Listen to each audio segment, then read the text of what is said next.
up the microphone. Is that better? Can you guys hear me? It is 8:56 in the morning-ish, like 8:57. I'm just shooting for straight layer at the moment. So this is going to be a sword billet. And I'm filming the whole process for my YouTube channel. I'll make sure my camera's off. There you go.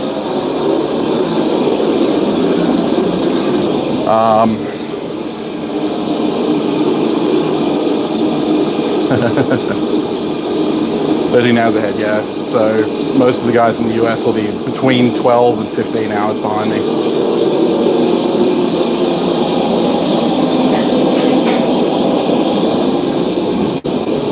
So the billet I made yesterday, 24 layers, started out as. I've cut that into 3. And between those layers, I've added a single layer of 1075 and a single layer of 15N20 next to each other. And we're going to smush that down, squish it out to about 18 inches long, thereabouts, cut it into 4 sections. No, maybe 16 inches. 16 and a half. Some thereabouts. And then we're going to cut that into 4, restack it, smash it out, and that'll be our final billet for the sword. I'm aiming for 304 layers.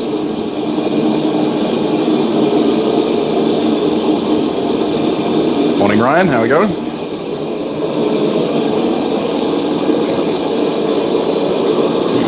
So it's currently preheating for our first flux pass. The chunks are quite large, so it might take a while. I left it quite thick.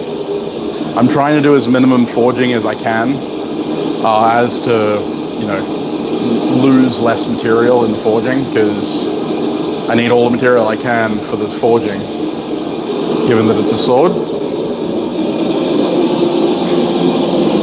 I think the billet weighs about 1.5 kilos, about 3 pounds. So, yeah, all good here. It's a brisk, cool 23 degrees today. Yeah, I know, I really need one. I left it too long for my clippers to be able to take care of it, so I need to go to a barber, because at home my hair clippers here are crap and they just don't cut hair at all.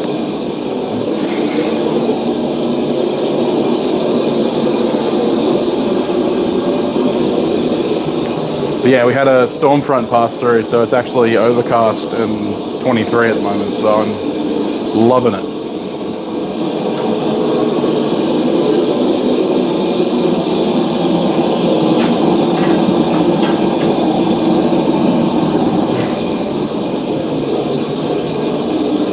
Yeah, absolutely. That's a great advantage. So, gonna do my first flux pass. Wait for Roy to show up.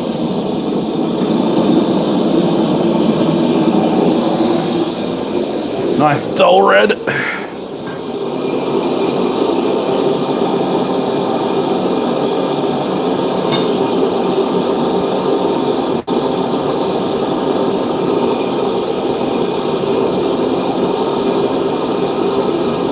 Just enough flux to give Roy an aneurysm.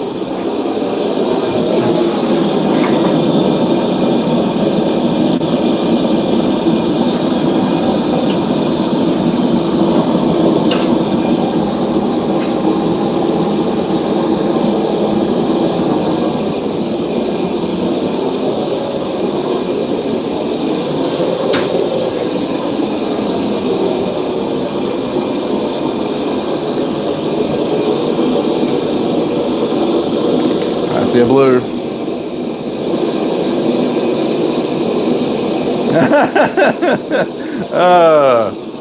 On cue. How you going, Roy? Yeah, I'm with you, Ryan.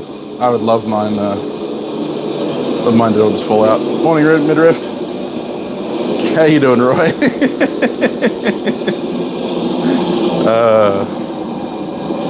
Perfect timing, man. Perfect timing.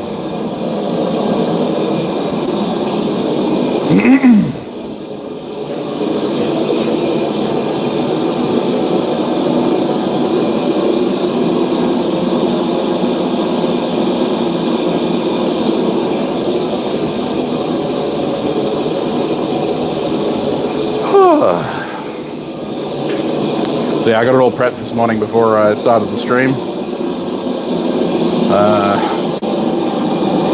I'll probably end up doing like the one welding and drawing pass today in the stream, and then it'll probably have to cool down before I can cut it up to restack.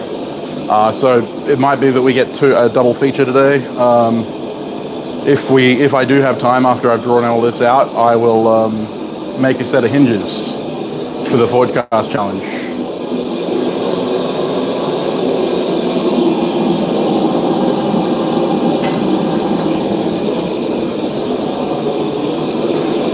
Yeah, I'm doing good, Roy. Doing good. You know, lockdown ended yesterday at 6 p.m. Oh, nice. Excellent. Glad to hear. Yeah, that 52-100 takes a mean edge. But yeah, so I am very proud to be a West Australian today. We had a like 98% population chuck in. How Casey? How you going? Finally made one. Everyone did what they were supposed to do, and no community transmission. So that's awesome. So yeah,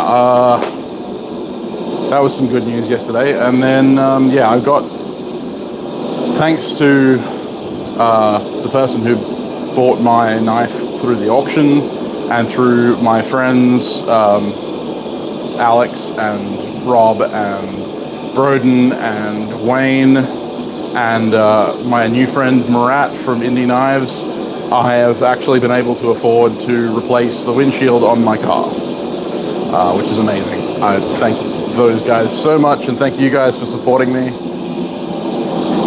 It was a crap time to have it happen, but I'm just glad that we have such a supportive community.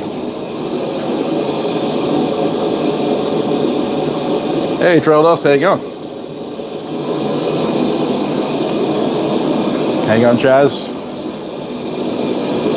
I have an inspector looking at me through the window. Let's see if I can...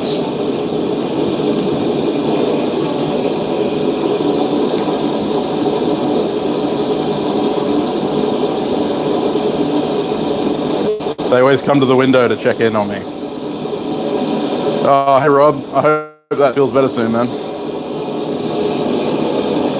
Oh yeah, I don't disagree, Ryan. I'm, not insinuating that WA is any better than Cluck Norris. No, I have a friend who actually has a rooster named Cluck Norris. It's got an Instagram page. You can look at it. You can look it up. But yeah, no, Australia as a whole has done really well. I'm just really glad that after 10 months of no, like, coronavirus not being a thing in Western Australia, we didn't become complacent. I was really worried that people wouldn't take it seriously.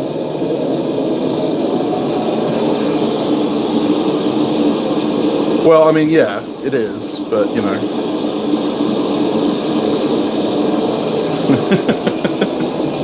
There we go, that's a bit better. Is there a crack across mine? I don't know.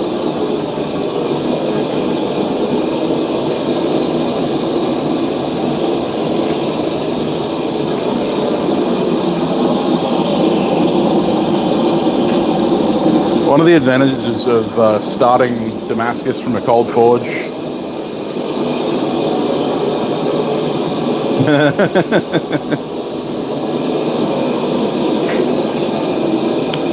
making some Damascus, mate. How you going, Joel? Yeah, one of the advantages of going from a cold forge and actually sitting the billet in there as the forge comes to the temperature is that you get better heat penetration in the billet for that first forge welding temp. If you have a hot forge and you throw the steel in there, it's really easy for you to get the outside of the steel to welding temp before the inside, and then think that it's ready, go for a welding pass and not get the weld in the center of the billet. So letting the billet come up to temperature with the forge as the forge gets hotter is a really good way of, you know, improving your chances of having full heat penetration. You still want to let it soak, but you know, that's the thing. Hey Middleland, how you going?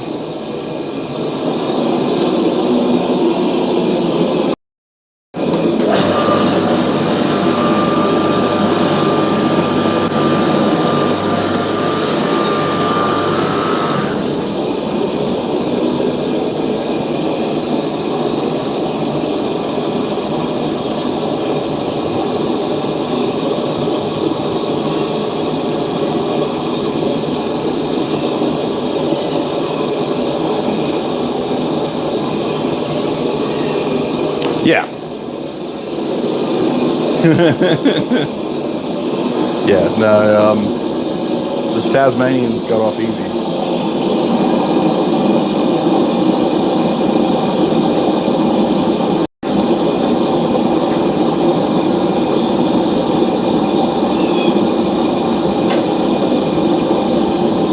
Slowly getting there. First heat's always the longest.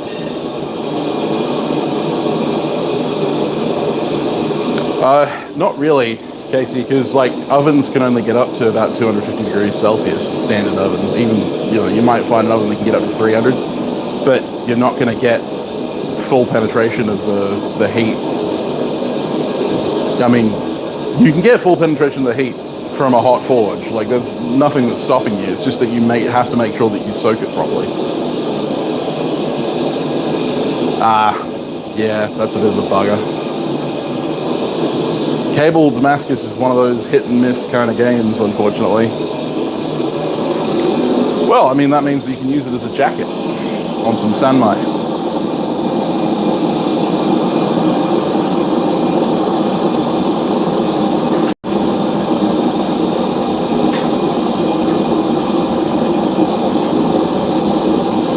Borax is starting to boil.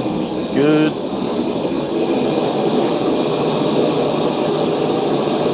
Fair enough. Yeah, well, you know, Tasmanians are all sandwiches, it's true.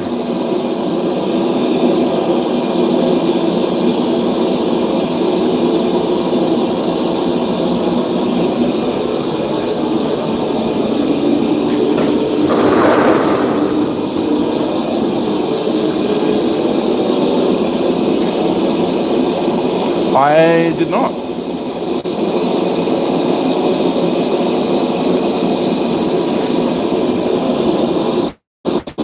I did not see Jones.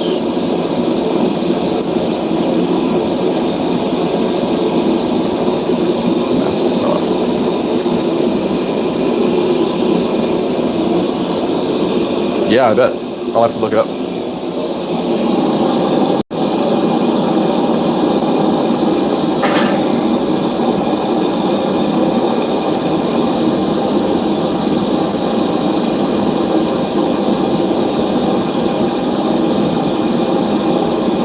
Bubble, toil, and trouble.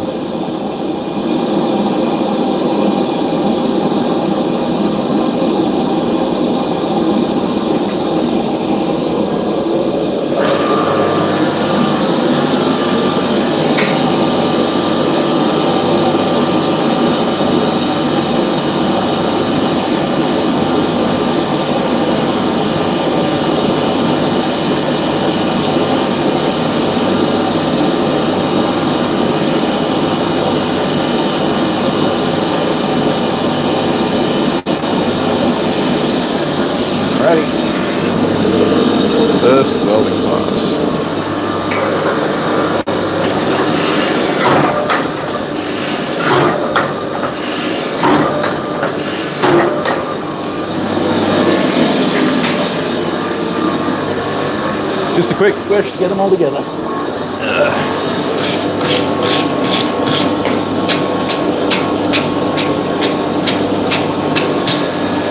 Don't mind me just using the block brush to get off the excess borax. Make Roy happy.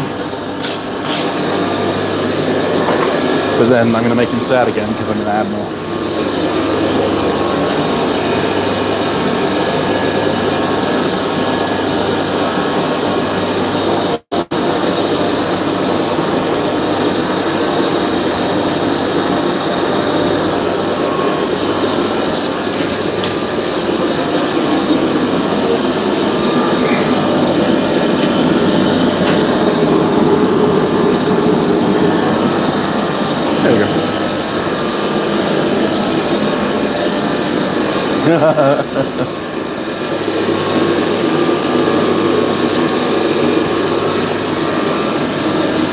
Potentially 1,000.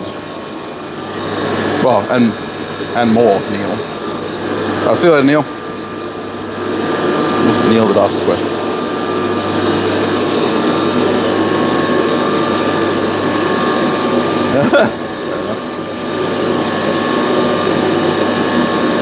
Yeah, middleman.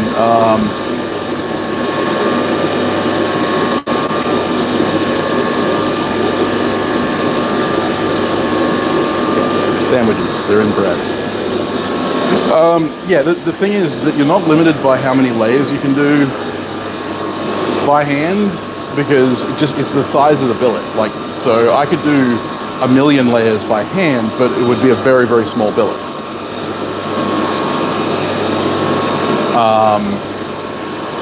You just have to fold it, you know, a bunch of times in order to get a decent sized billet out of it, like a decent layer count out of it. But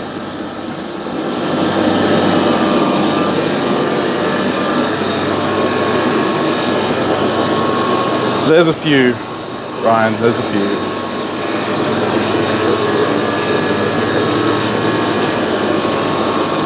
How you going, Floyd? So, yeah, it all depends. But as far as like the size of billet, I think anything above maybe a pound, you're starting to really work your arm out a little bit too high. I've seen guys that have worked 2-pound billets by hand.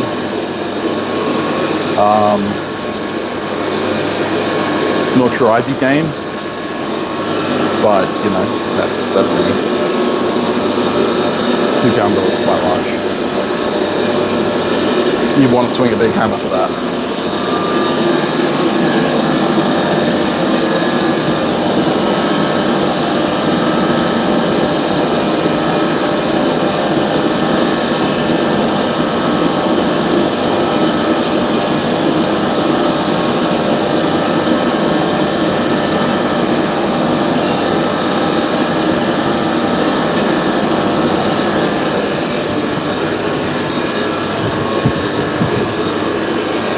Yeah, so most of the guys that make Damascus professionally will make it by weight. So they'll go, okay, I need X amount of steel, so I'm going to make a 3-pound billet.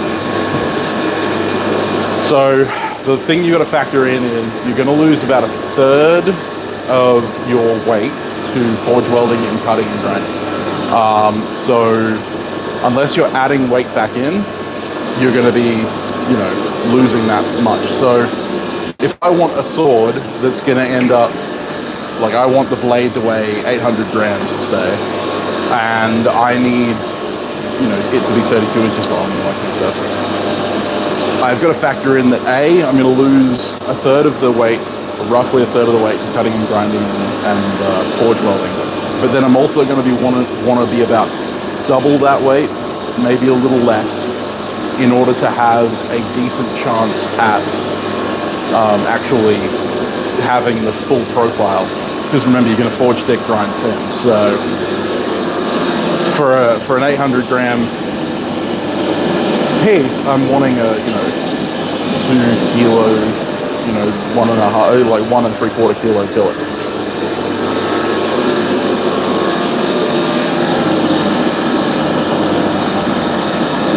And again, that depends on your ability to forge to shape and the ability to, you know, deal with D-lams and all that kind of stuff.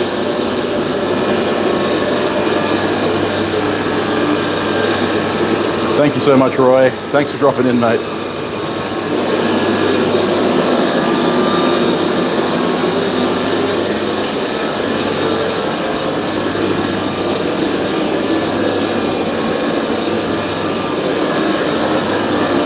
So you can do what I do, 1.74 free. Yeah, pretty much, something like that.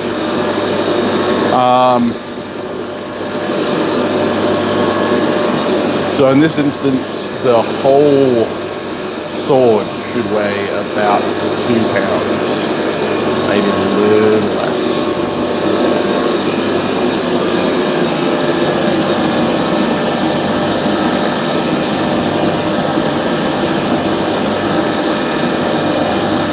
.2 pounds, yeah, maybe a kilo, maybe, with all the fittings.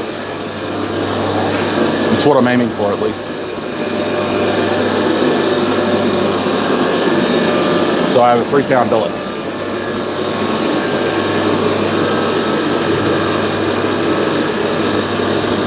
Yes, there are better metals to forge weld by hand. My advice would be, if you're going to do Damascus, 1084 and 1520, they basically look at each other and they want to weld, so...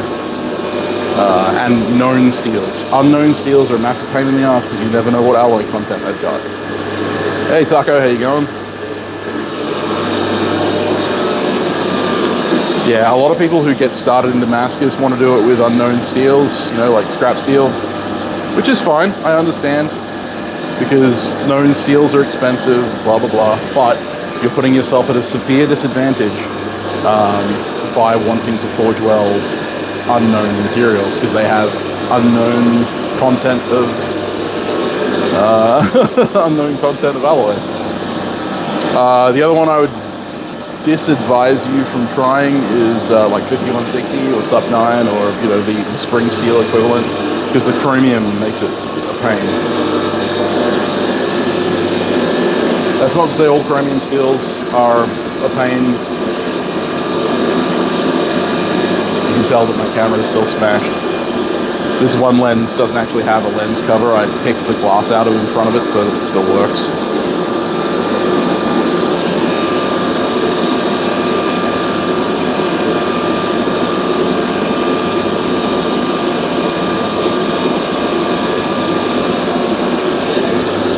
So 1095 isn't a good starter steel because it is a hyper-eutectoid steel. So it's very finicky on heat treat. It also goes red short, which means that it crumbled at high temperatures. So if you're mistreating the Damascus, then you're in for a bad time. It's like 52100. 52100 is almost is terrible as a Damascus steel. It's fantastic as a Sam 9 because it doesn't like to be manipulated too much. Hey Barnaby, how you going?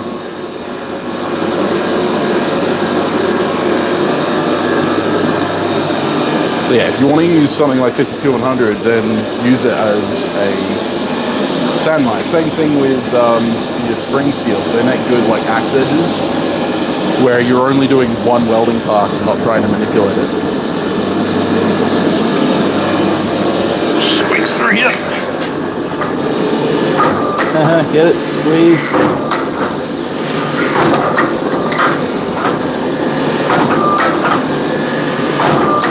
Now, one of the advantages of working big billets over small ones is that they hold the heat for longer, so you can get some really decent welding going on without having to spend too much time worrying about the heat getting dissipated to the point that it won't weld anymore. Which is something you do have to worry about on smaller billets.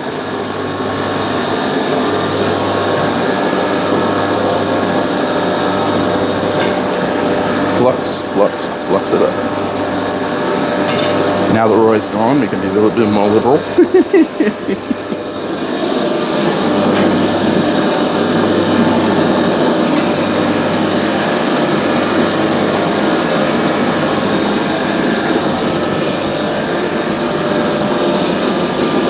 Borax, no.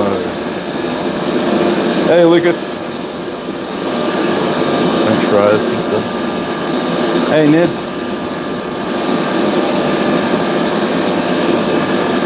Change the glass. Well, no, not really, unfortunately not. This is because this is my phone camera.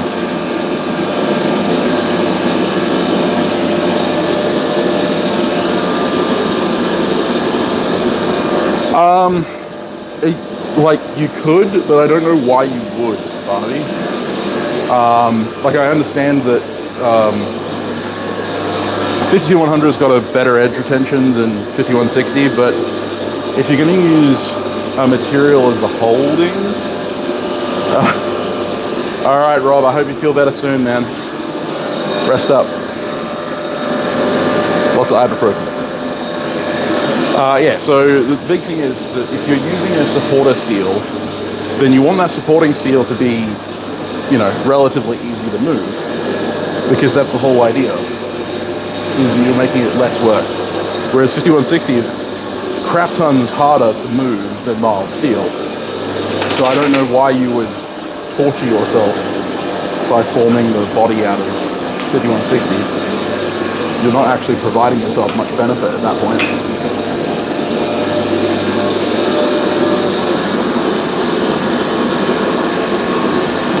Because we're on the opposite side of the planet and also a different hemisphere.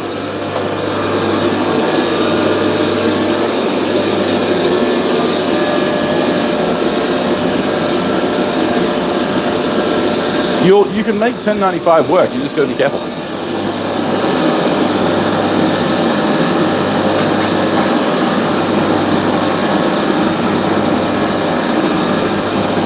For a long time before 1084 was commonly available, 1095 was one of the more preferred steels to go with 15 and 20, so it's not a bad thing. 23 viewers and 14 likes. Make sure to hit that like button, guys.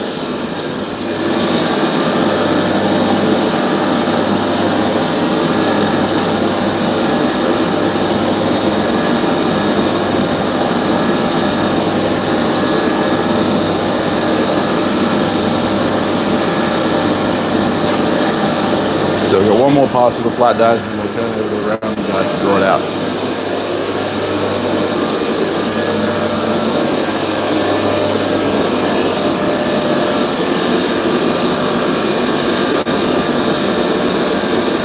Yeah,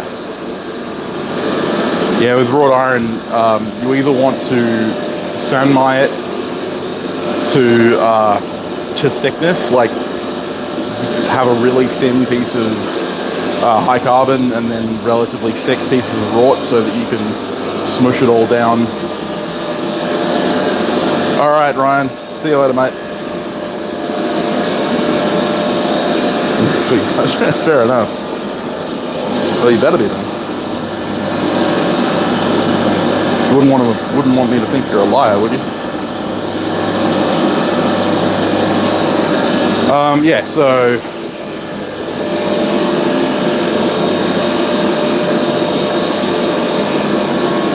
when you're talking about like sanmaiing 1084 and 15N20 together, you want the same thickness of material because they're going to move at the same speed. But when you're talking about like mild steel sanmai or wrought iron sanmai, you want something that's, you want thicker, soft material because it's going to move a lot faster. Okay. Smoosh. Smoosh it like you smoosh that like button.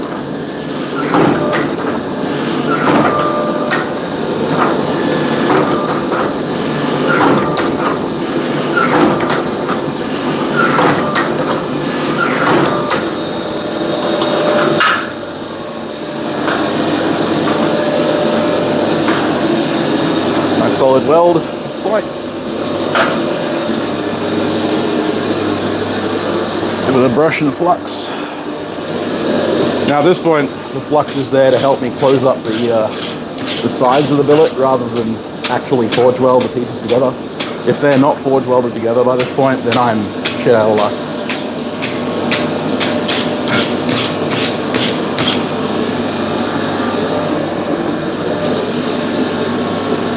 But I know that they are, because the billet's all one color. There's no difference in the cooling rates of the materials, which is a dead giveaway that you've screwed up your forge weld. Hopefully that's obvious. It's all kind of one color. Thorax up the nose is not fun. It's also not good for your lungs.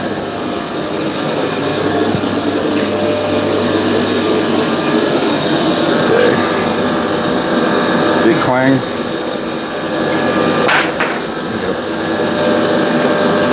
Not as big as I remember. That's what she said.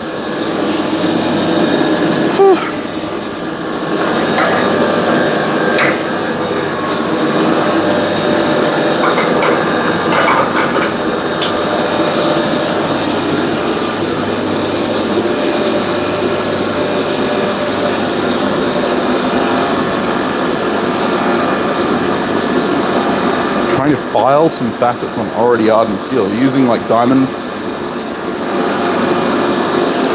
Thanks, Metal Man. I really appreciate it, man.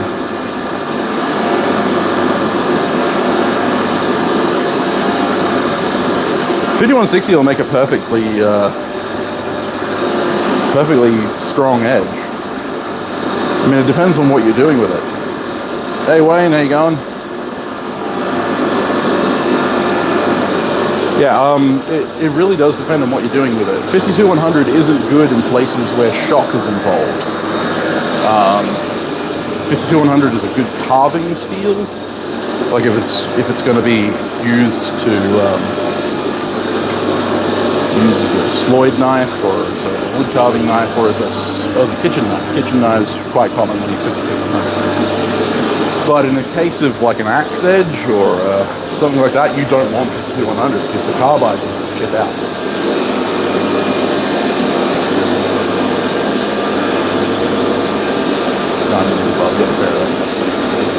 Hey Bobby. Oh good man. It's nothing much interesting today, we're just squishing some Damascus.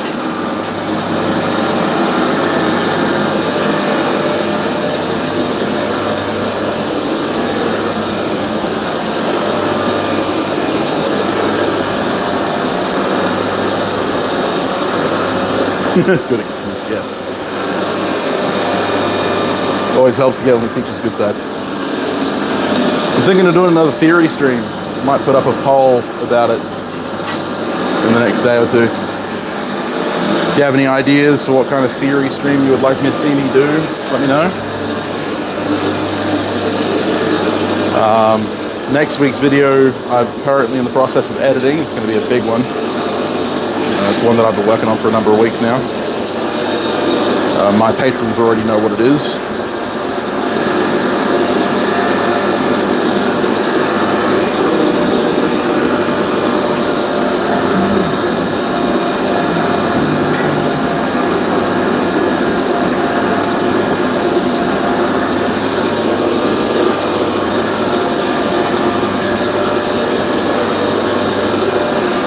Quenching pole and fury.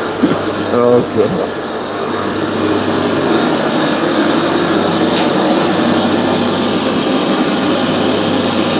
Pass. I'll pass on that one.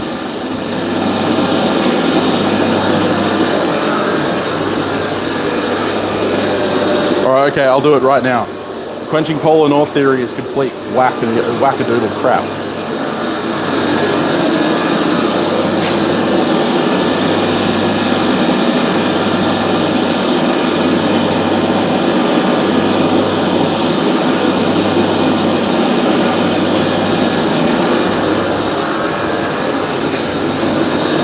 Alright, let's do some drawing. This is the only kind of drawing I'm good at.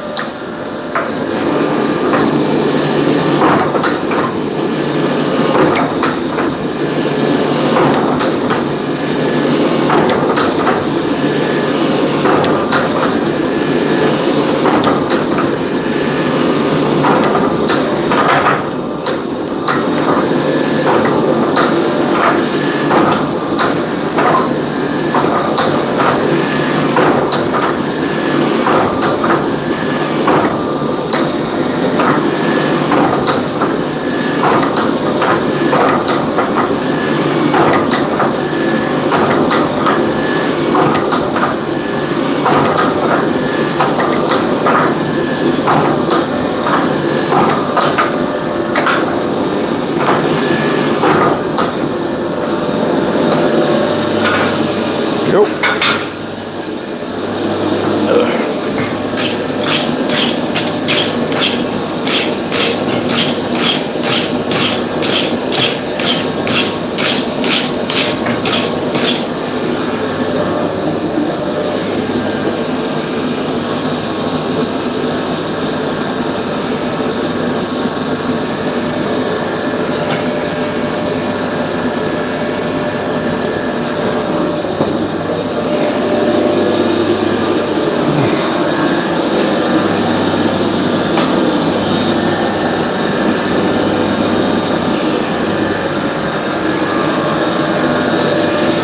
Good old borax chunks.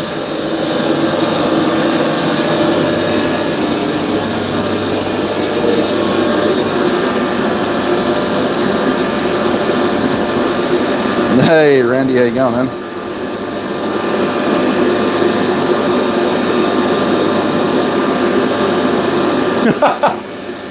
Screw you, Wiley.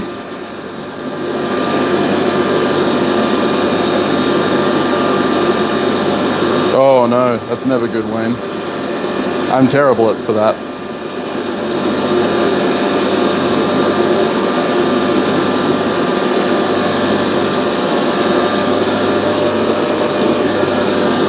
Hey, Kat, how you going? Hello to Alberta.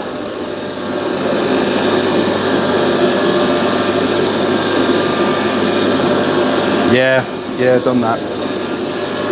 Hanging off my neck.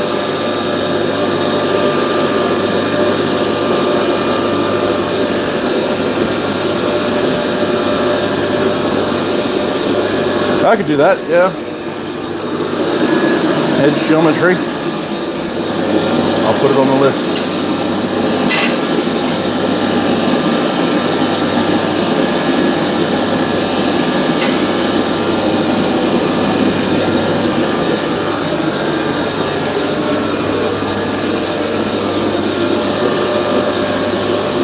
Guard design and fit up. Yeah. Yeah, that's something you can talk about. I can talk a lot on guard design and fit up. I can talk a lot about anything, but what's new?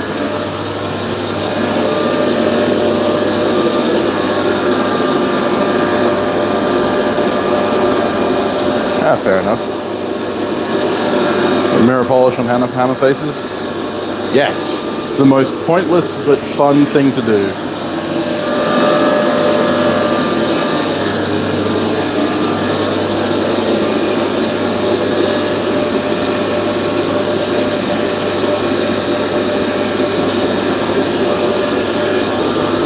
So do I, Kat, so do I.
Long enough that I'm going to have to start doing it in sections.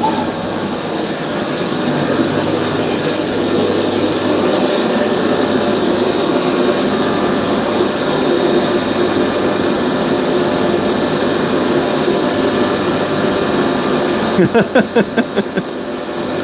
Paul, how you going?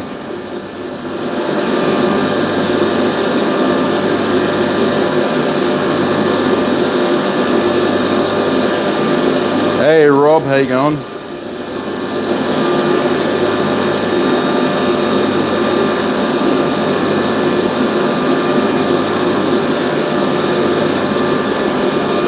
You'll be fine, Wayne, I'm sure. Tanks was appropriate. Fair enough. Hey, Aaron.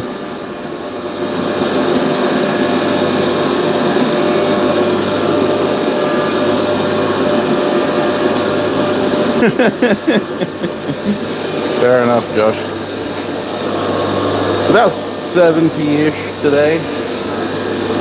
Nice and overcast. It's a nice overcast summer day. Unfortunately, the temperature's due to go back up next week, but I'm enjoying the cool weather today. It's good Damascus forging weather.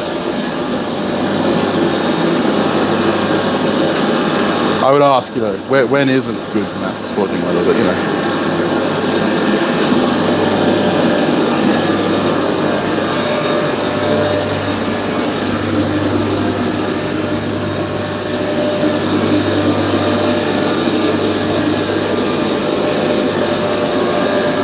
Oh, thanks, Joel. I really appreciate it, man.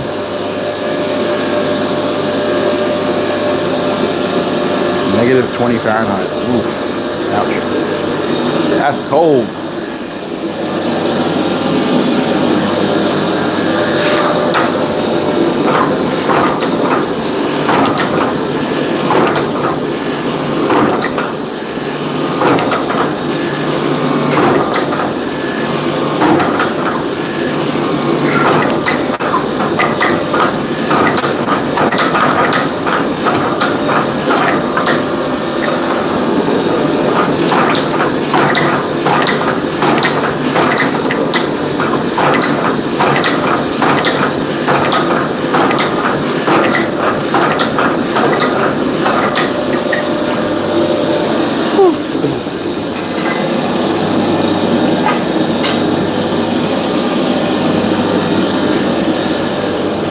Doing it section by section, drawing it all down to about the same dimension.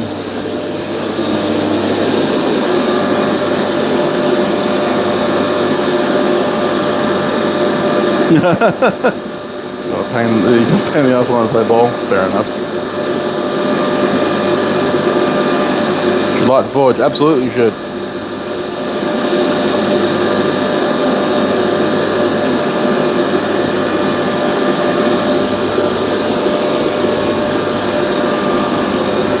Ouch.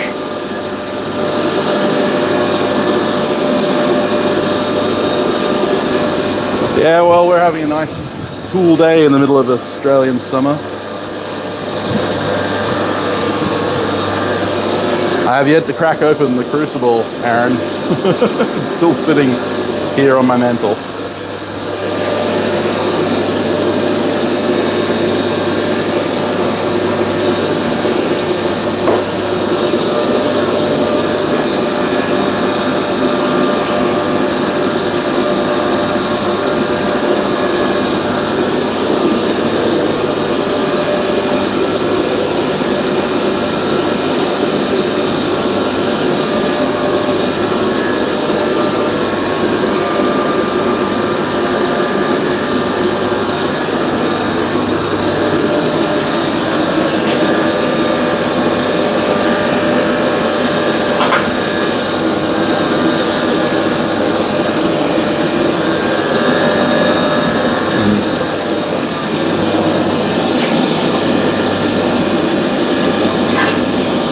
Waiting is the worst.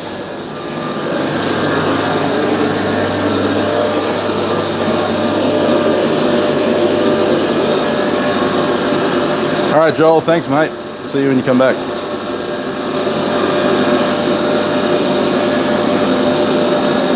.45% carbon. Whoosh. That's high.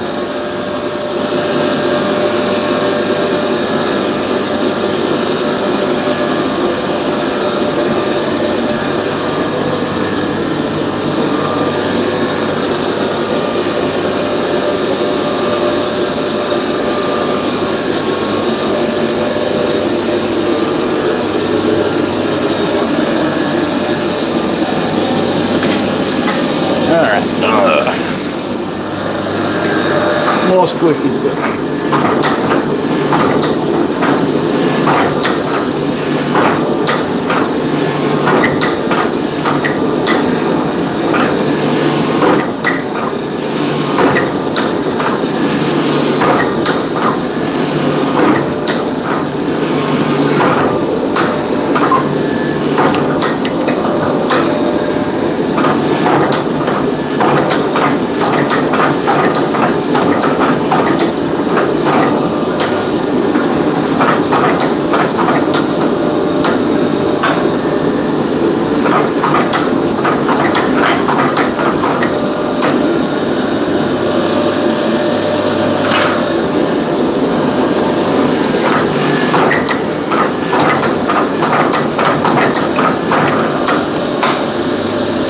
Straighten it out a little bit.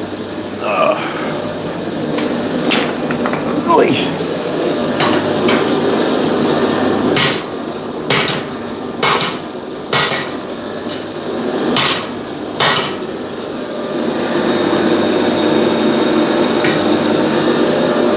I don't think we're anywhere near desired dimension. Check.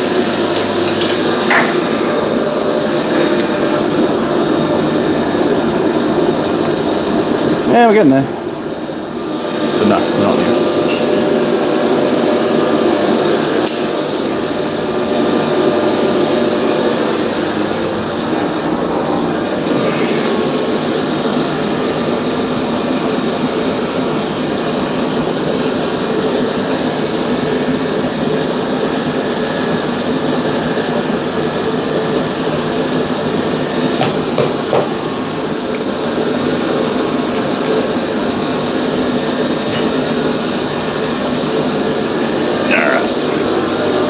Back in the forge we go.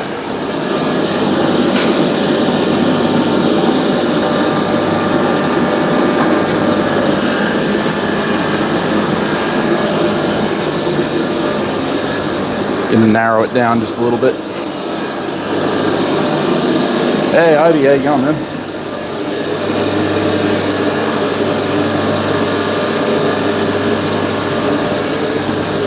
Hello.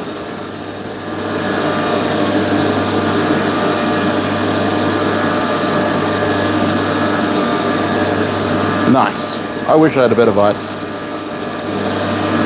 1.78, yeah. That would be very close to cast iron. My log splitter already had an electric motor. It's actually still got the original electric motor. So. Yeah, anvil dust or lodestone dust. It's quite common. Load, L-O-D-E. Lodestone dust.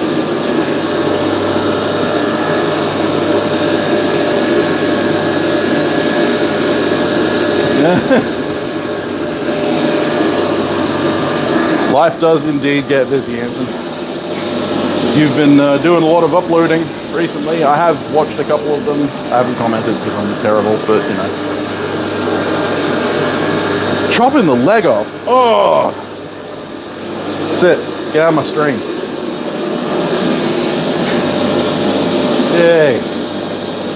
You think you know a guy.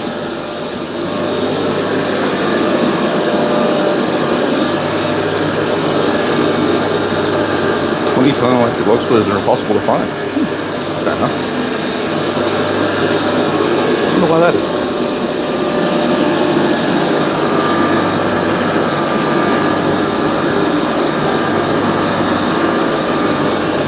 There's a company called Edison here in Australia that sell the Bomerag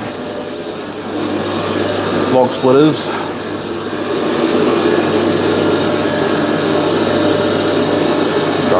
Oh yeah, okay. So you're doing a striking vise.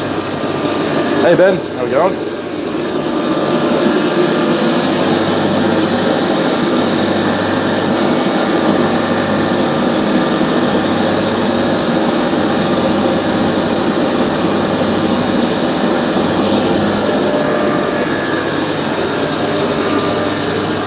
Yeah, 8 tons will do it. Like 8 tons will do a lot of work. You should watch Alex's Valhalla Ironworks channel. He'll soon be doing a thing on his log splitter, which is only 7-ton, and he gets that thing to do some serious work. The little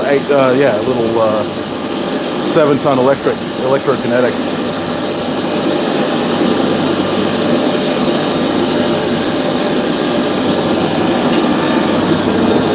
All right, narrow down.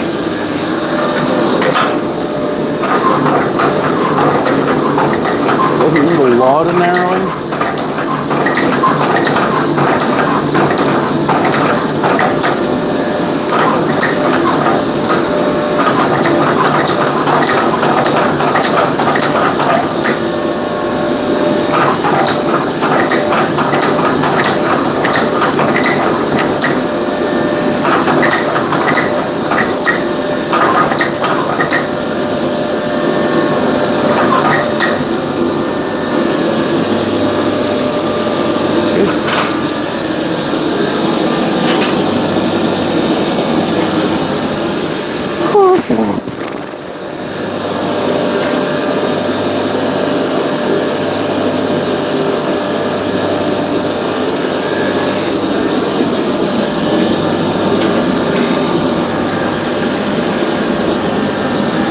Section by section by section.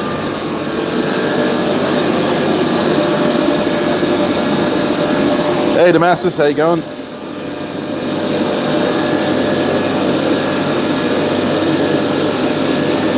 Hey Oppo, yep, using a 20-ton log spreader. Geared up challenge for 2021. Haven't seen that one, you'll have to explain it to me.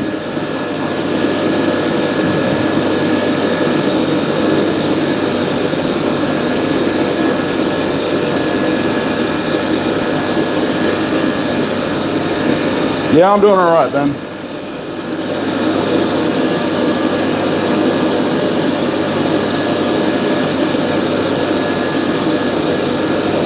Yeah.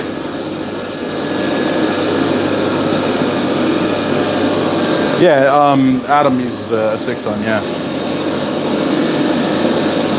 Why is there math on my chalkboard? It's for layer counts.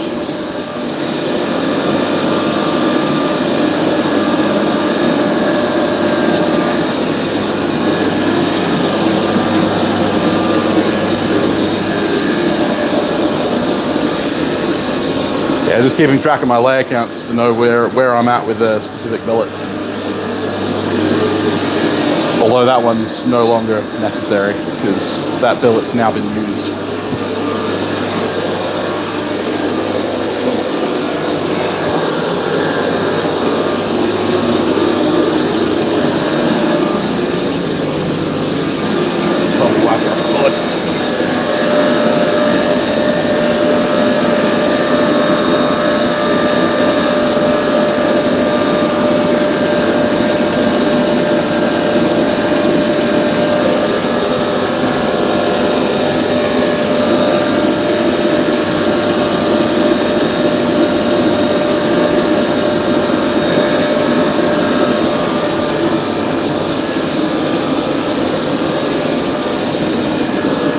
For your arming sword?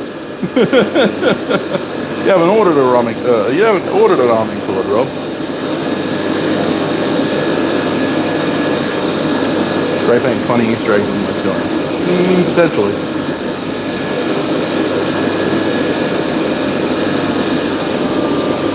This is a billet for a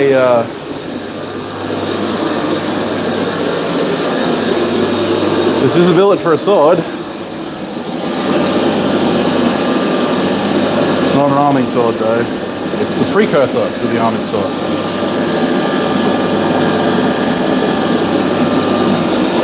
Viking sword, quote unquote.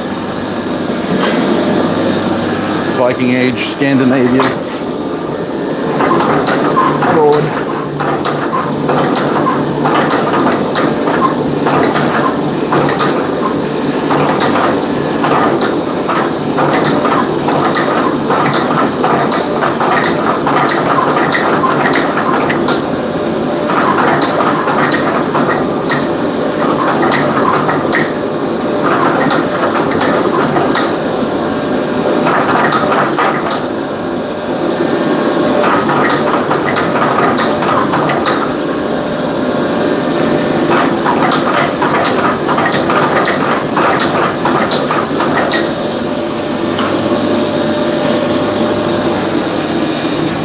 One more narrowing heat, and then we go back to drawing out.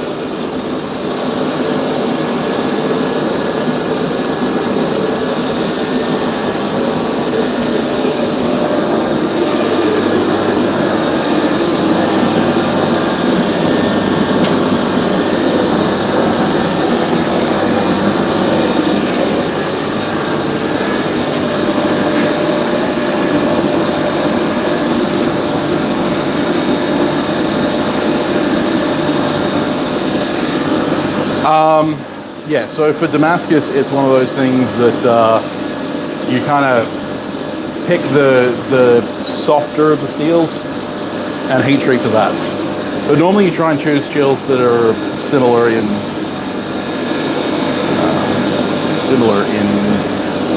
hardening. Negative 11 centigrade. Yeah, that sounds nice.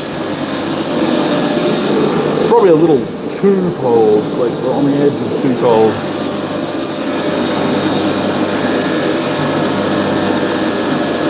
Yeah, it evaporates, Aaron.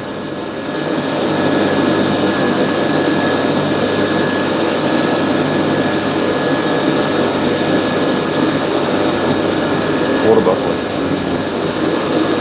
Yeah, Alex is doing a Viking sword as well, although he's doing a mono steel one, I'm doing Damascus. I have not done a video like that, Ivy, but I might do that, yeah.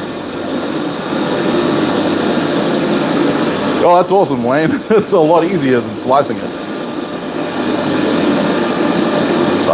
15 degrees Fahrenheit, fair enough.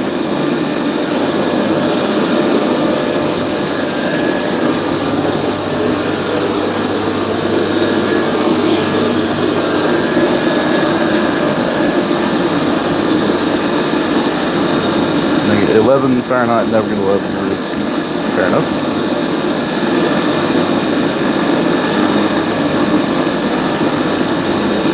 Yeah, no, I have a Thompson. I don't have elves. I have a Thompson. It's a kind of like a gnome, forged gnome. But he doesn't drink out of my slop tank. He just steals all my tools and hides them in the places where I left them last.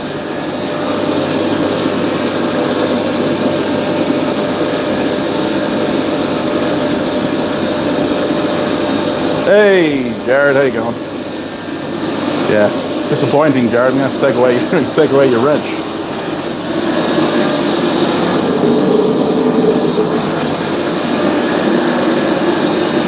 Yes, I'm on the other side of the globe and also in a different hemisphere.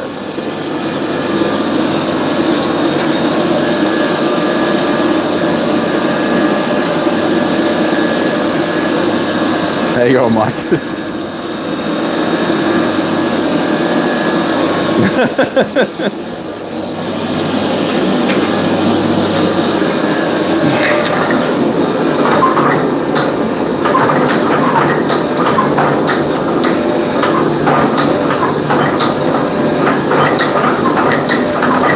Yeah, that Jared Randy's gunning for your job.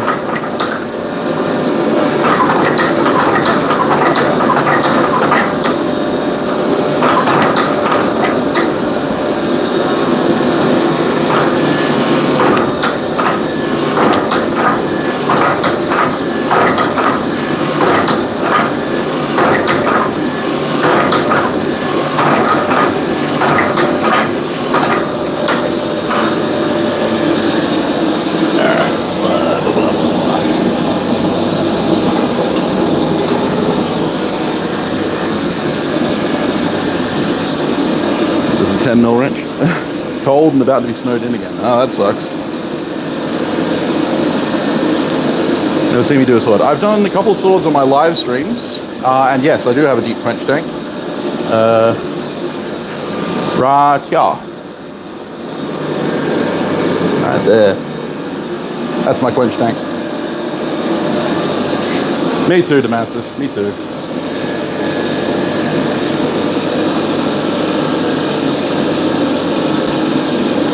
That's all right, Anson.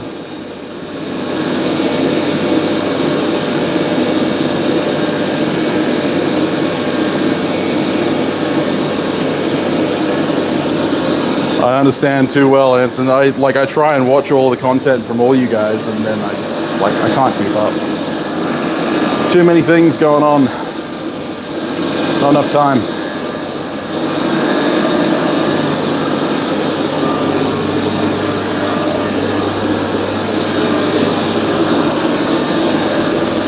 But yeah, this is going to be my first sword commission that I don't do on a live stream, funnily enough. Like, I'm doing the Damascus on a live stream, but I'm not going to forge the whole sword on live stream.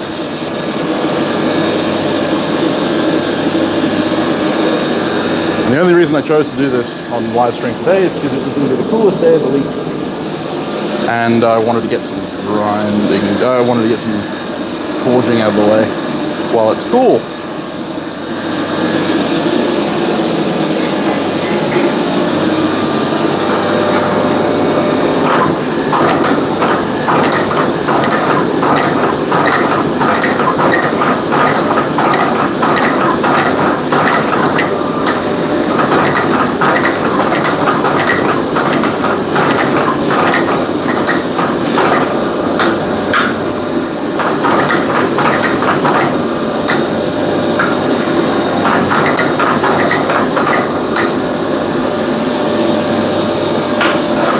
For the same thickness, I've got to kind of gently tap it. I don't have kiss blocks for this.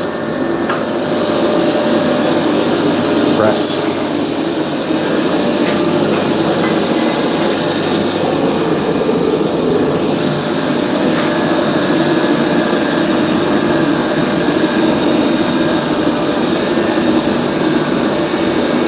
Okay. Yeah, take it easy, man. 2 years time I'm trying to be debt free and making YouTube full time. Oh, that's nice. Good goal. Yeah, I understand. 20 mil arm I can. Yep. That's pretty big.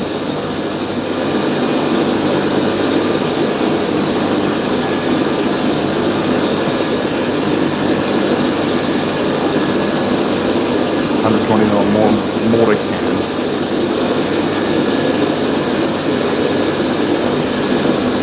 You'll make a sword one day, Jared. I believe in you.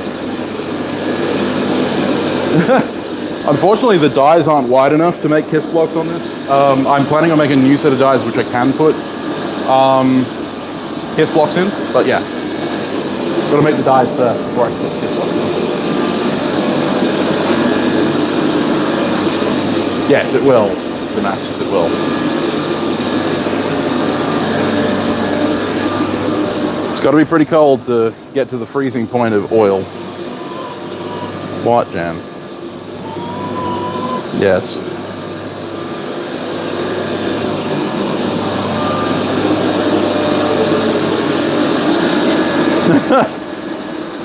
W2, so that's kind of a hard answer.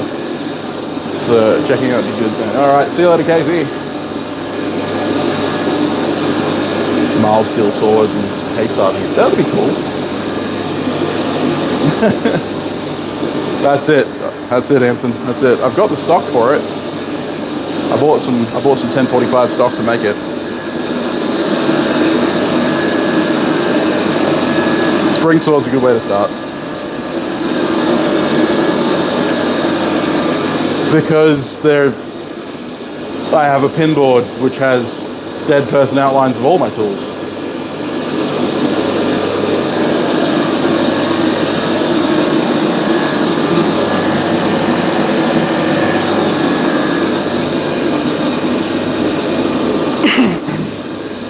Unfortunately, that stable gun died. So.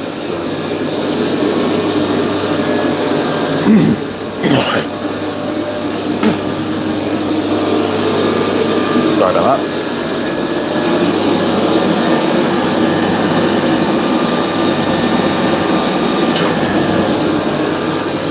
I have to buy a replacement. It's not a missing graphic, that's for sure. Damn, next project. Yeah, fair enough. I appreciate the inspiration there, Anthony. I'll have to do it. I'll have to do it now. You've convinced me. Yeah, it needs an obituary, that's it.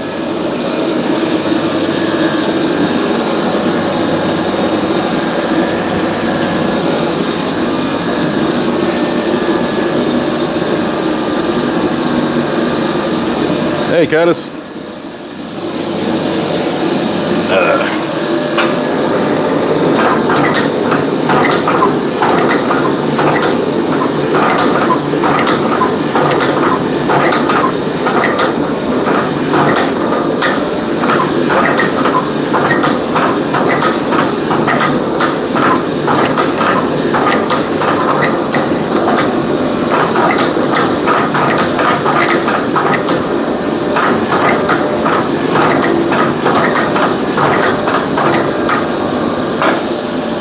I mean, I do alright just by eye, but having the kiss box will definitely help.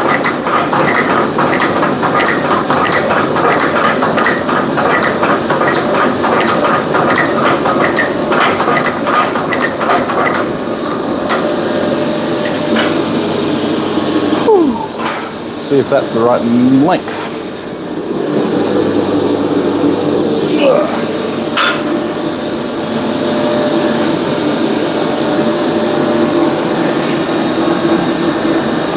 Not quite. Another drawing session.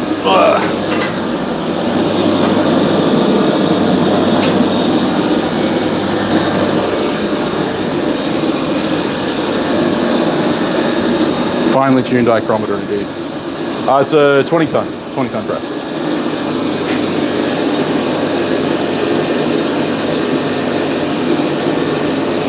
And a foot pedal. Yeah, it's something that I've been playing with, the idea of. I don't know where I'm going to put it yet. So, yeah, it is a thing that I'm going to do.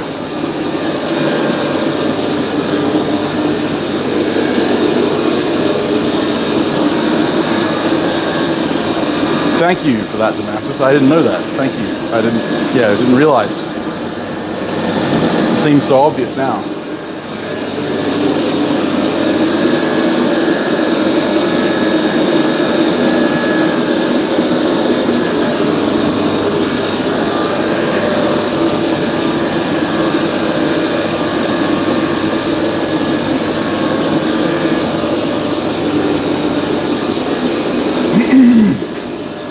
Buttons are actually less useful than the handle is. I can control it a lot faster. Yeah, I'm thinking about it, Rob. The problem is that the location it's in, I'm likely to trip over the treadle. The other thing is, of course, that it's hard to get a treadle that then can lift. Like, I don't want to have to hook my toe under it to lift it. So I'm actually thinking a paddle style, which does that. So yeah, pivots in the middle, connection point here, and then when I press down with the toe, it drops the die, and then when I push down with the heel, it'll lift the die. And I can do that because it's got the handle in the right position. The thing I'm struggling with, let me try and show you what I'm talking about. So handle's here, obviously. I can run a direct line down there, but if I run it down there, then I'm going to have to be standing here, which means that the die, I'm literally chest against the die if I want to control it from there. So I need to have an extension out to here where I can actually control the die, but I'm wondering, because the angle then changes, which means that I'm going to have to put an angle bracket on the handle to control the vertical force, because there needs to be no lateral force on that. And then it needs to be rigid, which means that there's going to be something rigid in the way of the front of the dies if I ever want to use this like I do for widening axes. So the other thing I've thought about is going chain connection up to there and here, but like over the top. But then the thing is, it needs to be rigid, so there'd have to be, I'd need to go solid connection up here, toggle link there, and then toggle link down to here with a solid connection so that you can shift this, and that means that there'd be nothing in the way of the front of the dies, but yeah. Control is hydraulic, yes.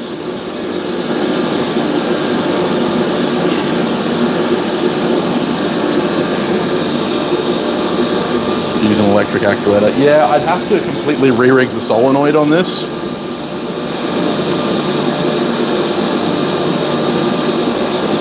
Bladesmith extra press?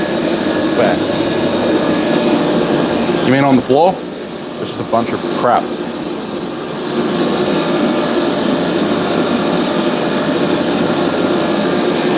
Yeah, it's just a swept up pile of crap from the floor. Yeah, if it was an electric control, it would be a lot easier, but unfortunately it is manual hydraulic, so if I want to actuate this, I'm going to have to deal with that, either mount a new solenoid or something like that.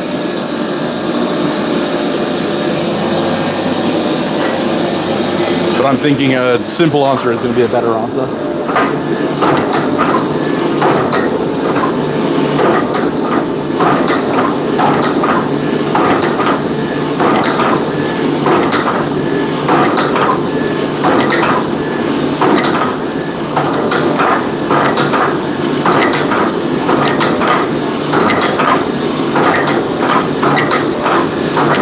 This heat should do it, I'd say.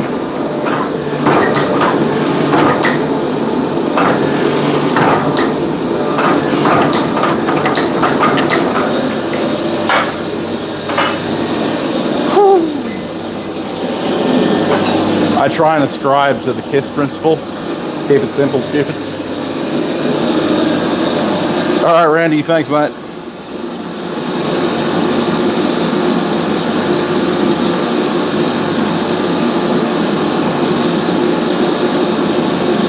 Yeah, and that's the thing is I'm not very electronically literate, so yeah, and that's the only reason I would want to use. That's the only reason why I want to use a foot pedal is so that I can do that kind of thing. To the question of using combo dies, the issue with these forging presses, or these log splitter presses, you see how close the ram is to the body, right? So this much of the die is relatively unsupported and levers on the system. So most of the time when I'm working material, I'm working it way back in here in order to be directly under the ram as to not have too much rock in the head. If I had combo dies, then it doesn't matter where on the combo on the combo dies I use it. If I have the combo so that the round is here and the flat is here, the pressure is going to be levering on this head, and it's a fairly short connection point. So I don't want to break anything.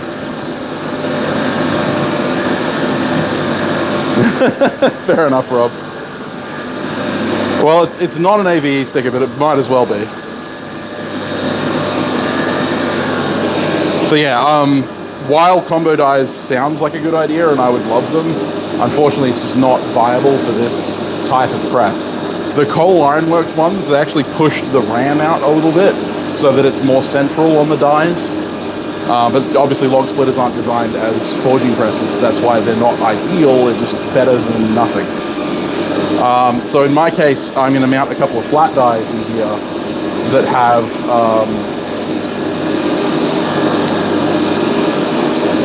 yeah, the thing is, Anson, that if I use the outside of these rounding dies right now, I end up with a thin side and a thick side.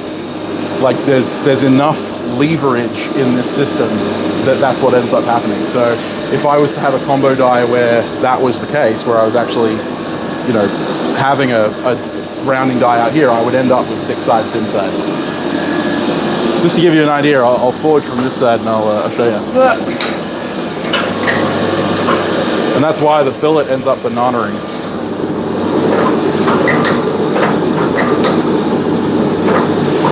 I'm not practicing my right hand.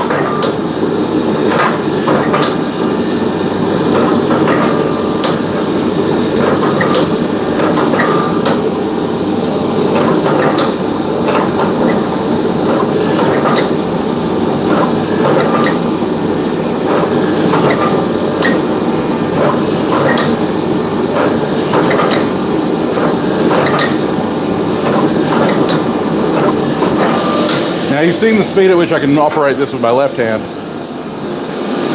It makes it a ton easier to get decent results. So what I'm going to actually do,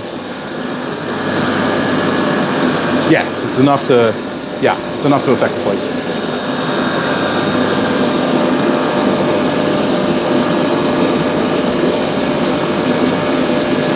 Yeah, the kiss blocks are great on power hammers.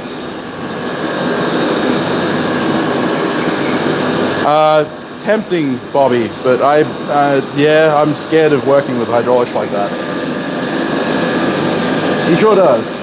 So what I'm going to do is I have some 1045 square stock. Right here. So this is 45 millimeter square, 1045. I'm going to make a pair of dies, and I'm going to have kiss blocks on both sides of the block, and that means that anything between it is going to be parallel, right? Because even if the die is twisted, when it meets those two kiss blocks, it's going to level itself out. It'll lever off the back one onto the front one. And so basically, these are going to be free to do the fullering and stuff, and they'll be relatively uneven. And I'll do the finishing passes with those kiss blocks on the 1045 dies.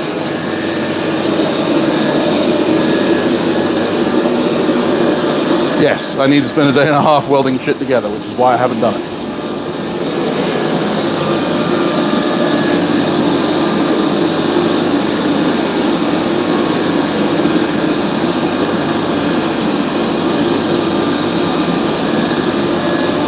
So if I had a H-frame press where it's supported from both sides, I could use a single kiss block like Kyle Royer does, where once it hits the thing.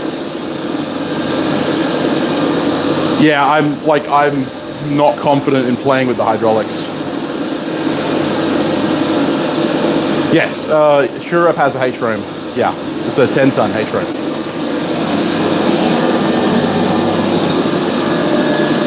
Hey Seth, how you going, man?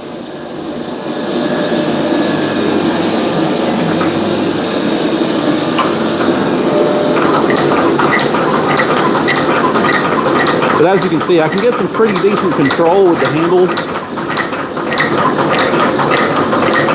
The only advantage that a pedal would give me is that I would be able to use top tools.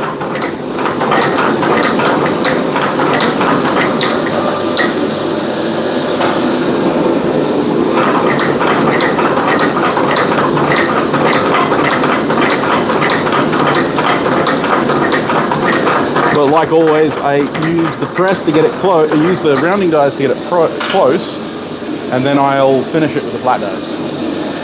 And that gives me my final dimension.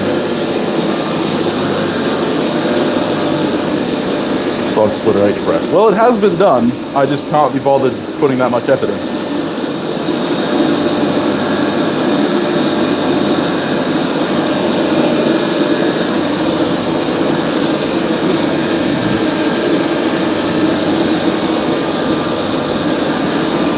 Yeah, there's a guy that I follow. I can't remember his channel name right now, but he made a double log splitter or double hydraulic H-frame press, and it's absolutely incredible. And he put a lot of effort into that and real amounts of thought. But yeah, this is not that. There's only so much time and effort I'm willing to invest into Preston because of what he is, right? So there's no point in sinking tons of money into something that really won't give you the return. I would rather put that money into something that put the money and time into something that's actually going to pay me dividends. The amount of time and money I would have to spend to make Preston a really good press, like a really good forging press, I may as well just buy a new forging press. He gets the job done. He does what I need him to, which is the important bit.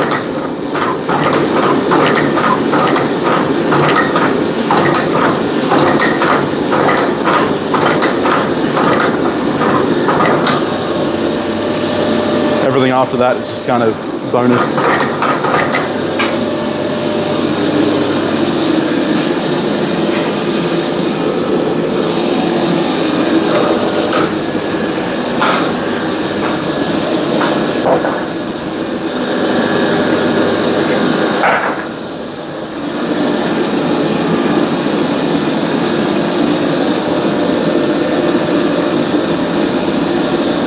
Would your log splitter press like a fly press without being a fly press? Well, it presses better than a fly press. Fly presses are great for what they are, but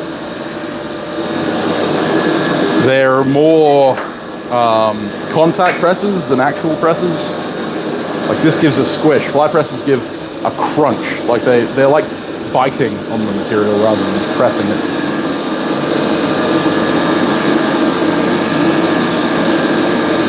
I would, Wiley, but yeah, I don't really like the taste of grease. Yeah, that's it, Wayne. Yeah, it can do everything that a fly press can do. It's all about putting the right kind of dies in there. For instance, I have my new hammer eye die for punching hammer eyes, and it comes with the stripper.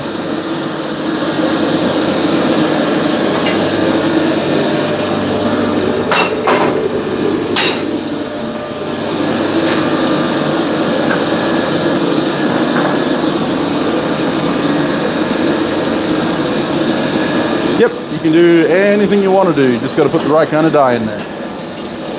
So right now I got the flattening dies in there. And we're going to use it to flatten things out. Now you'll notice it doesn't move a lot of material at this dimension with this much plate contact. 20 tons isn't strong enough to really do much. But I'm not trying to forge at this stage, I'm trying to flatten.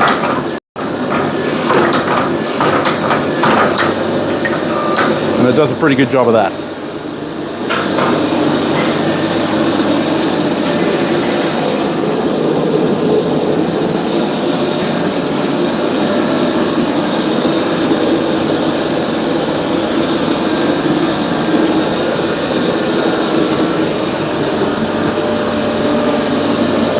So yeah, you can punch holes, you can cut stuff, you can, you know, forge stuff. It's kind of what it's there for. And most of the time you're going to be getting more pressure out of a forge press than a fly press.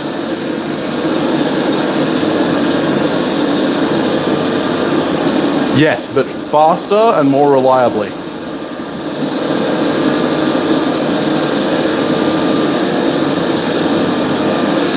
In a lot of in a lot of bubble wrap, Wayne. In a lot of bubble wrap. Not really a lot. I just tend to wrap mine in bubble wrap and then plastic over the top of that, and then just pack the box around it with bubble wrap or, you know, crumpled up newspaper or whatever. It's kind of reliable. Yeah, well, you know. I can run Preston for 8 hours long, forging, you know, 3-pound billets of steel all day. No problem. That kid would probably puff out by about hour two with the amount of work that gets done. Plus, I've had, you know, fully grown men swinging 12-pound sledgehammers that don't do half as much work as Preston does, because 20 tons is a lot of force. Hey, Jake. How you going? Yes, movement inside the box is the end. So if you can just pack it so that it doesn't move, then you're good.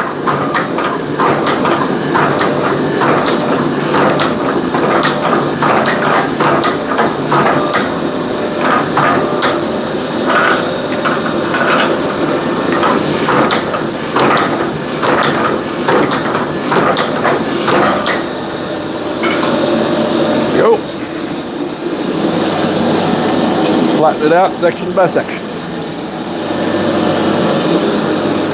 And then we'll have a flat bar of steel ready to layer up and forge weld out.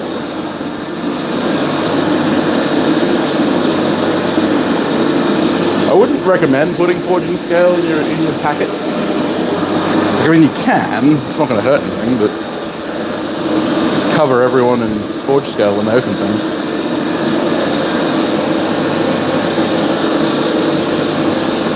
Expanding foam insulation, plastic wrap. Yeah, fair enough.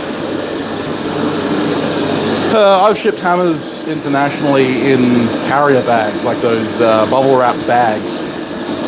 Hammers are pretty hard to damage.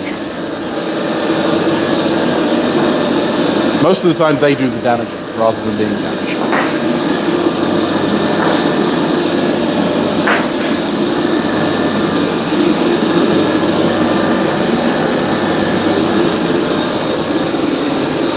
Packing glitter.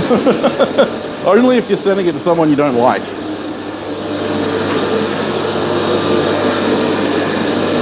Or if it's someone you like that you want to play a trick on. Or you could do what I did and send a pair of tongs with a glitter of metal filings.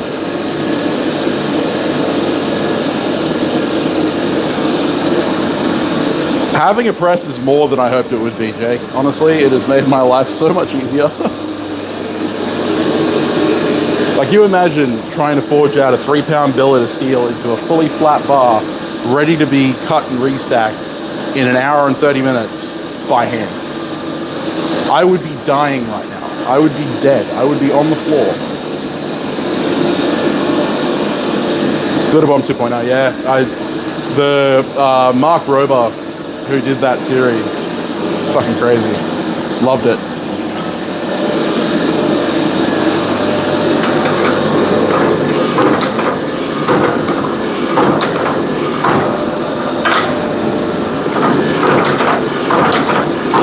That being said, his YouTube channel is pretty cool in general. If you're interested in like wacky science stuff and doing crazy shit with money. Like, he's an engineer and he gets sponsored to make all kinds of crazy inventions.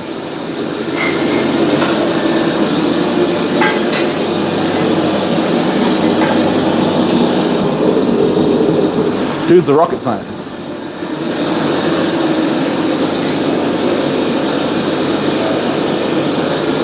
Yeah, you could always send a pair of tongs with a bag of cinnamon in there.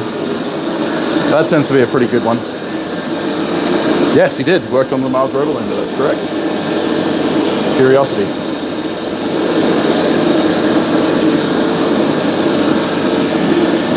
Was it Curiosity he worked on? I think it was Curiosity.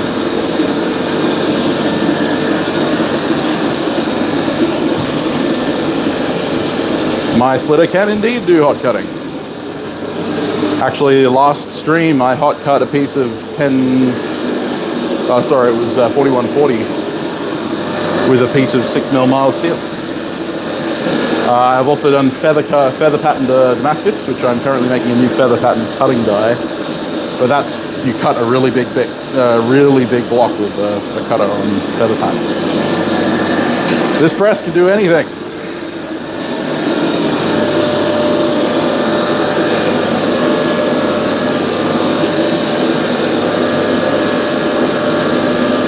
I've got a couple more stickers to add to Preston. I've got Shamrock Forge, Sucky Bottom Forge, and Nemo's Forge.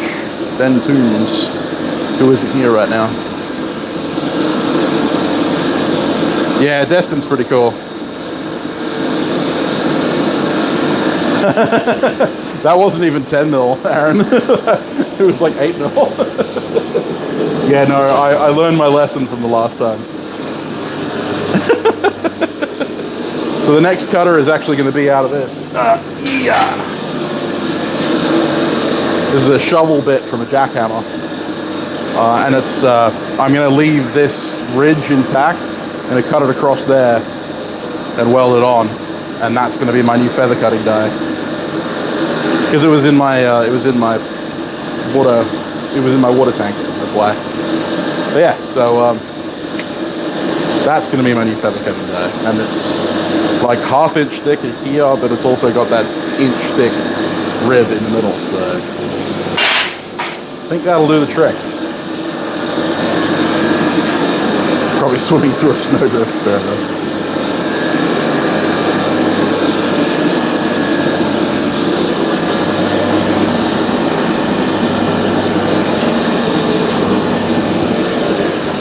Yeah, so eventually I'll get to that. I'm not making feather pattern for a while though, so It's not high on my list of priorities.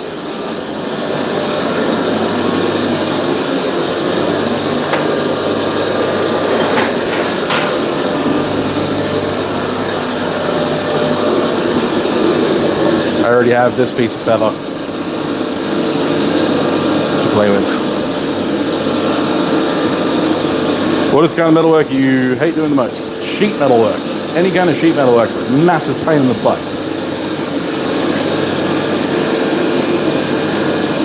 When your dies shoot across the room. How the hell did that happen? That's what my retaining pins are for.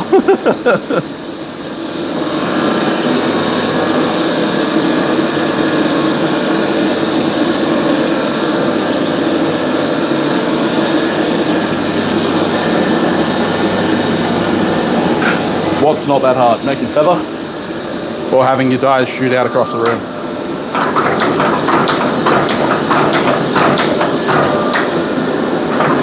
Because unless you've made feather, I would argue the first one.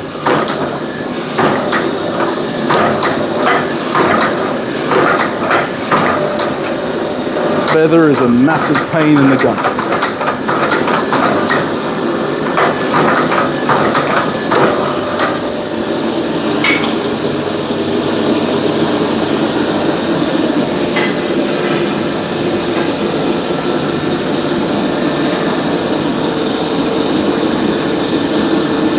Oh, sheet metal work. Weight round pants. Yeah, that's it. Sheet metal work, I don't know, man. I just hate it. I didn't say it was hard, I just hate it. With a furious passion. I actually made myself crochet for doing rapier fencing. And yeah, that was a nightmare. I'm currently in talks with Rob from Hammer and Scales. He's making me a buckler to go with my sword and buckler training when I finally get back into sword and buckler training.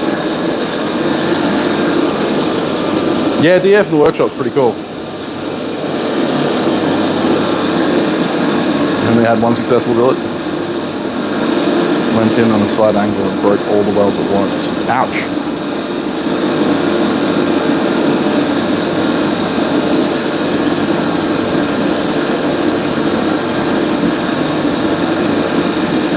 Egg scallop.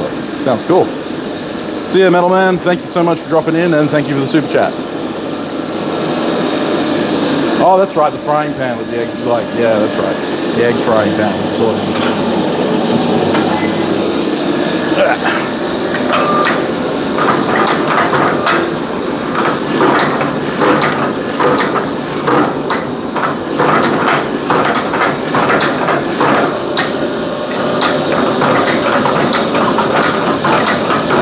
People wonder why Damascus costs so much. Just think, in the time you've been watching me draw this out for one welding pass, I have forged an entire sword blade.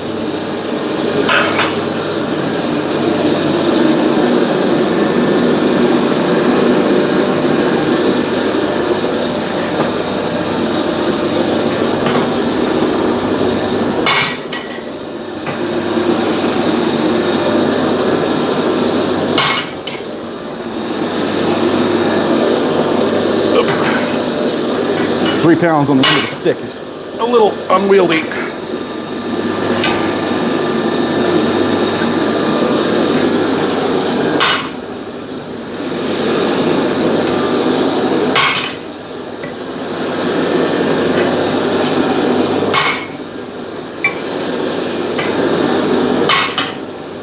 Oh, God. That'll loop. Cool. So that needs to cool down, and then I'll grind it, cut it, stack it, weld it again. I'm imagining it's going to be. Yes, I have a new anvil. The old one got sold to a new blacksmith who's just getting her start.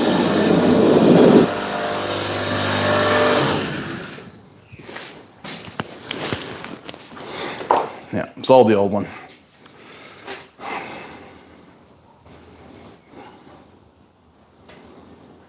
Stitching my own story. I am going to be doing that very soon. Sheet metal mechanic. Fair enough. Yeah, no, I'm expecting woots to be incredibly painful to forge. No, I'm not going to do it right now. That's not a confidence booster. I don't know what it is. Yeah, well, yes.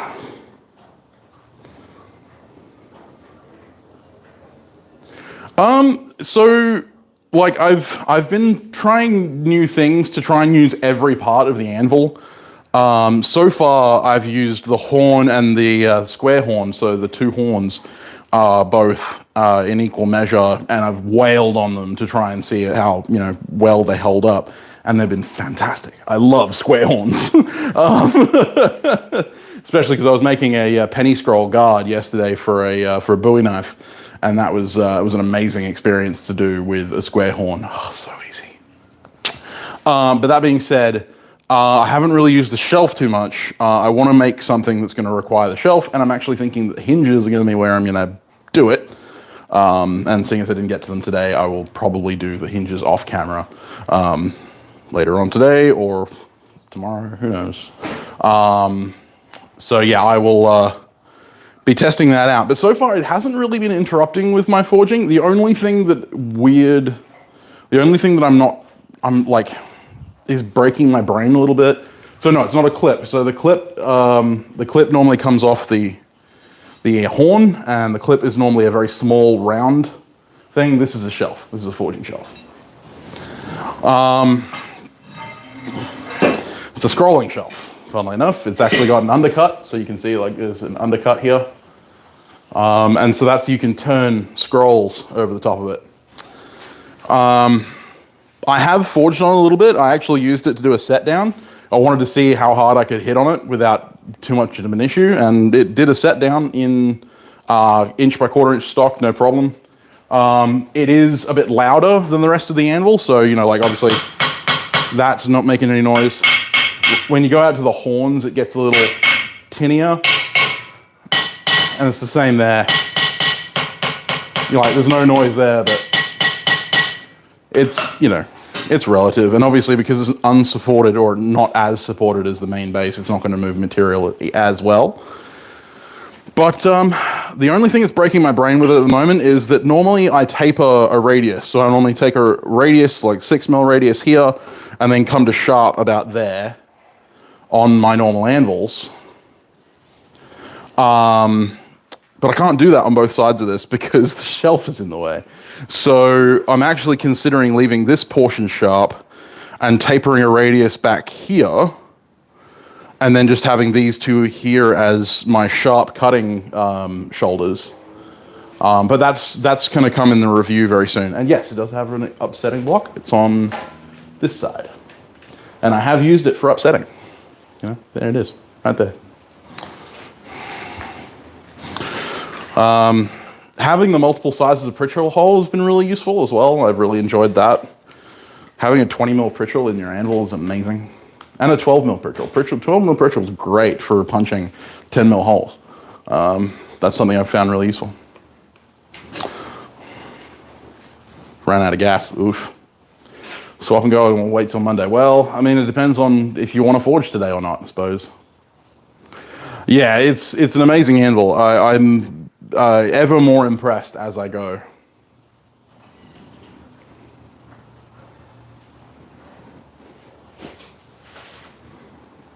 That whole pattern without the shelf would be perfect. Yeah, well, yeah. So, I'm forging. I'm normally forging standing. Let me just here. Let's see if we can get the anvil and me in view. So I'm normally forging from this side of the anvil, and yeah, it is in my main working area, but the thing is that because the waist of this anvil is so thick, like it's a very thick waist, this entire area here is supported perfectly. So I can forge here quite easily, no problem. And I haven't really found an issue with it getting in the way. One of the main advantages that I've found is that I don't have to lay my work lengthways on the anvil if I want to get a longer support, because I already have 7 inches of width on a 4-inch faced anvil sideways, which is really cool. That is one thing that I've found handy.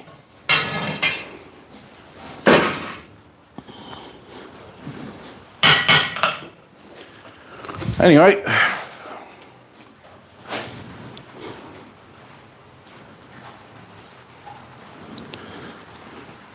hey Techron, how you going? Patrol hall in, but yeah. Facing down the edges at the horn. Okay, so you're normally like standing side onto the anvil. So yeah, like having the anvil in line. That's an interesting way to do it. But yeah, you could just cut it off with an angle grinder. It wouldn't actually take you much time. Like, yeah, it wouldn't be too hard to get rid of it if you really wanted to. You can call it Brazil stance. So fair enough. Hey Rodney, good timing. We're about to leave. Unfortunately, the turtle's getting curious, as Alex would say. So I'm going to sign off. Thank you guys for checking in. So we finished forging out this second weld of this big bar of Damascus that's going to end up being a sword. So I've got to grind it, cut it, stack it, and weld it again. Yeah, I know. It makes me laugh every time. That's all right, Rodney. Thank you for coming in at the last minute. As always, next time. Oop, that's got my microphone on it. All right, guys. So yeah, have a good one. This week's video is going to be a big one. It's one that I've worked on for quite a while, and it's a build that I'm actually quite proud of. So if you're interested in seeing that, make sure you subscribe to my channel. I'm sure most of you are, but if you're not, make sure to hit that subscribe button and make sure you hit the bell to be notified when I upload a new video. Make sure you've hit that like button before you leave, and thank you so much for being here. And yeah, anyway, I will see you on Wednesday.